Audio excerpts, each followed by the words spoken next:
ఈరోజు కడాయి బిర్యానీ చేస్తున్నాను. అంటే నెయ్యి వేస్తున్నాను. ఇది మంచి దేశీ ఘీ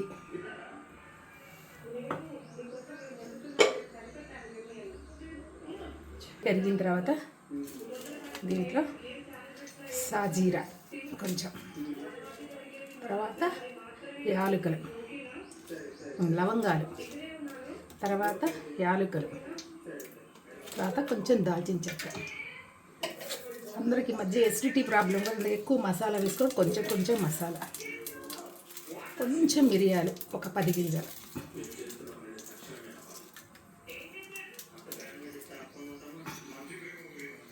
జీడిపప్పు కొంచెం ముందు వేసుకుంటే మాడిపోతాయి, అందుకని కొంచెం లేట్గా వేసుకోవాలి. కలుపుకోవాలి. దీన్ని కొంచెం కలుపుకున్న తర్వాత దీంట్లో కొంచెం జీడిపప్పు వేసుకోవాలి.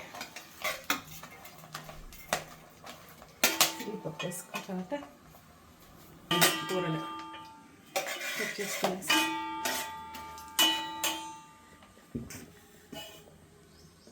ఫస్ట్ పచ్చిమిర్చి, తర్వాత ఆనియన్స్ కొంచెం తిప్పండి. వేగిన తర్వాత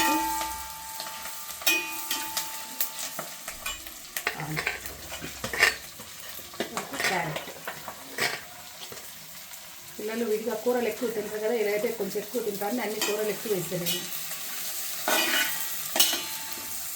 నూరి మెత్తగా ఇలా దీన్ని వేసుకోవాలి.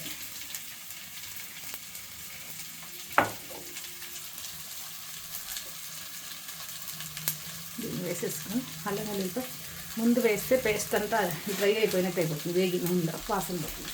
మనం కొంచెం కూరల్లో వేసుకుంటే బాగుంటుంది. దీన్ని కొంచెం వేగిన తర్వాత కొంచెం దీన్ని ఈ నేతిలో మగ్గనివ్వాలి. ఈ ఫ్లేవర్లో కూరగా చేసి వేగిన తర్వాత ఇలా బాస్మతి రైస్ కడిగి పెట్టుకున్న రైస్ దీంట్లో వేసేసేసి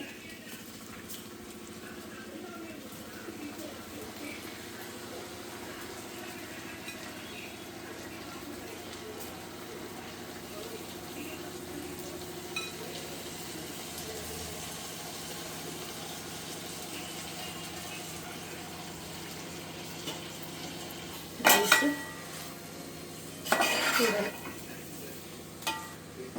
వేగిన తర్వాత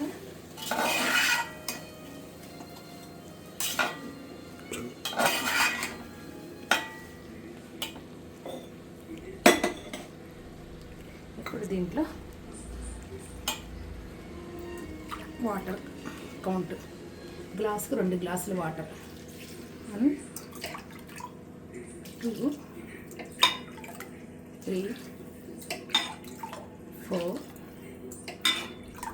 5 6 7 8 9. నేను 4.5 గ్లాస్ పెట్టాను రైస్. కుక్కర్లో అయితే కొంచెం తగ్గించి పోసుకోవచ్చు, విడిగా ఉంటున్నాం కాబట్టి కొంచెం వాటర్ పడుతుంది, లిటిల్ బిట్. ఒక 1/2 గ్లాస్ ఎక్కువ వేసుకుంటున్నాను నేను.